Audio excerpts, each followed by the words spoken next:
3-4 foot पे दीवार है जो स्वर्गीय रमाशंकर साहब की चारदीवारी खड़ी है। मस्जिद के पूरब की तरफ आइए तो मस्जिद की पूरब की तरफ ईदगाह है, ईदगाह के बाद ईदगाह की ज़मीन है। रही बात मस्जिद की दक्षिण की तरफ, तो मस्जिद थी, मस्जिद के बाद 12 फुट का रास्ता था। 12 फुट का रास्ता, वो रास्ता आबादी दर्ज है, 6 दू आबादी दर्ज है वो रास्ता है। रास्ते के बाद ये दीवार चली थी। देखिए इन्होंने इस दीवार को तोड़ के ख़त्म किया है। 25 तारीख को ये आए। पहले तो मेरे भाई को बैठाया गया, उसमें चौकी इंचार्ज साहब ने बैठाया कि आप तोड़िए। हमारे भाई ने कहा है देखिए उस पर स्टे है उच्च न्यायालय से, हम इसको तोड़ नहीं सकते, ये कानून के खिलाफ है। उसके बाद ये खुद बुलडोजर लाते हैं।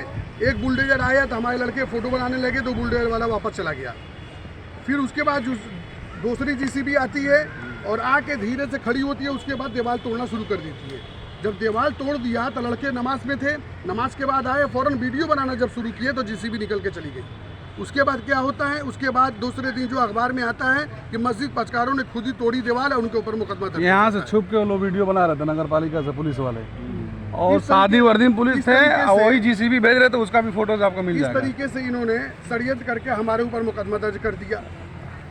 गिरफ्तारी का जुल्म के इंतहा हो चुका है। और ये क्या नाम है, राम बच्चन रोड छाप नेता, उनके शिकायत करने पर 17 तारीख को उन्होंने दरखास्त डाली और 17 तारीख को रात में स्वयं एसपी साहब खुद ही आते हैं 10 थाने के पुलिस लेके। 17 दिसंबर 10 थाने के पुलिस लेके आते हैं 11:30 बजे। बहुत टार्चर किए थे। 11:30 बजे आते हैं स्वयं खुद ही, और उसके बाद बुलाते हैं हम लोगों को। सारी मालूम करना शुरू कर दिया उन्होंने। मालूम करने में उन्होंने अपशब्द इस्तेमाल किया है। अपशब्द रोड छाप नेता राम बच्चन अगर शिकायत करते हैं तो एसपी साहब को पहले देखना चाहिए कि हम किसके वहाँ जा रहे हैं। हाजी साहब मामूली हैसियत के आदमी नहीं हैं।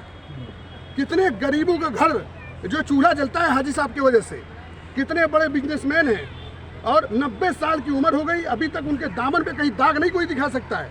किस तरह अपनी ज़िंदगी को उन्होंने गुजारा है और लेके चला है। ये मामूली आदमी नहीं थे। एसपी साहब आते हैं और माँ बहन सब करते हुए सारी चीज़ें पूछते हैं। सारी चीज़ों को हम लोगों ने स्पष्ट किया कि आपको गुमराह किया गया है, आपको गुमराह किया गया है। ये मस्जिद हमारी ज़मीन में है, ये जो रास्ता है वो 6 दू का रास्ता है। उसके बाद ये चारदीवारी है, दीवार चली है जो है। उसके बाद जो है नगर पालिका बनाम गफ्फार खान साहब की लड़ाई चलती है, जिसका केस उच्च न्यायालय में चलता है। और ना ही नगर पालिका की ज़मीन है, ना ही गफ्फार खान साहब की ज़मीन है। ये ज़मीन जब उच्च न्यायालय फाइनल करेगा, रिपोर्ट देगा, जब जिसको वो ऑर्डर पास करता है उसकी ज़मीन होगी। तो यहाँ सरकारी ज़मीन आई कहाँ? सरकारी ज़मीन यहाँ है कहाँ? ये नेता और तमाम मीडिया वाले उल्टी सीधी बातों को चला रहे हैं कि सरकारी ज़मीन पर अतिक्रमण था तो ये मस्जिद को ढाया गया। मैं ये पूछना चाहता हूँ 6 दू की ज़मीन क्या होती है? वो भी 6 दू में हमारी मस्जिद नहीं बनी है। 6 दू रास्ता था जिस पे हम चलते थे। उसके बाद दीवार, उसके बाद नगर पालिका बनाम गफ्फार खान का केस उच्च न्यायालय में चल रहा है। तो कैसे सरकारी ज़मीन हो गई?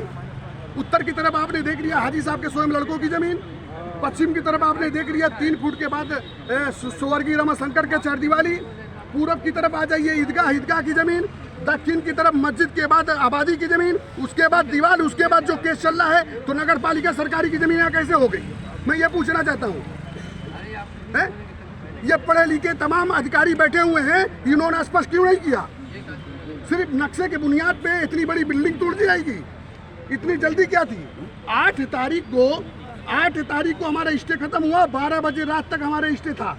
उसके बाद सुबह 9:30 बजे करीब ये आते हैं, पर्ची दीवार पे चिपकाते हैं, पर्ची उखाड़ते हैं, फोटो खींचते हैं। फोटो खींचने के बाद जेसीबी लगा के हमारे जो है मस्जिद को तोड़ना शुरू कर देते हैं। इतनी जल्दी क्या थी? मैं पूछना चाहता हूँ तमाम अधिकारियों से, इतनी जल्दी क्या थी? क्या मेरी मस्जिद काट रही थी, या कोई रास्ता बनने वाला था यहाँ पे, या कोई मास्टर प्लान था? जब ये गलत नहीं थे तो हमारे कैमरे को क्यों काटा गया? तमाम के तमाम कैमरे को काटा गया। हमारे बगल में घर है हमारे भाई का, उनके घर पे चढ़ के कैमरा काटा गया। ऐसा क्यों? ऐसा क्यों है? हम बिजनेस करते हैं कानून के हिसाब से, और अपनी ज़िंदगी को गुजारते हैं कानून के हिसाब से। मगर ये तमाम के तमाम ये अधिकारी हैं, इनको भी चाहिए कि हम कानून के हिसाब से अपनी नौकरी करें।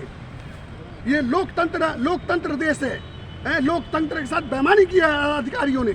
ये अच्छा नहीं होगा, ये अच्छा बिल्कुल नहीं होगा। इसके लिए तमाम आप लोगों से गुजारिश है कि आवाज़ उठाएं और स्पष्ट हमने सारी बातें आपको बता दी है। स्पष्ट, एक भी बात गलत नहीं है। नक्शे के बुनियाद पे बिल्डिंग नहीं गिराई जा सकती। तमाम के तमाम उसके नियम और कानून हैं। अब हमारे बड़े भाई हैं शाकिर भाई,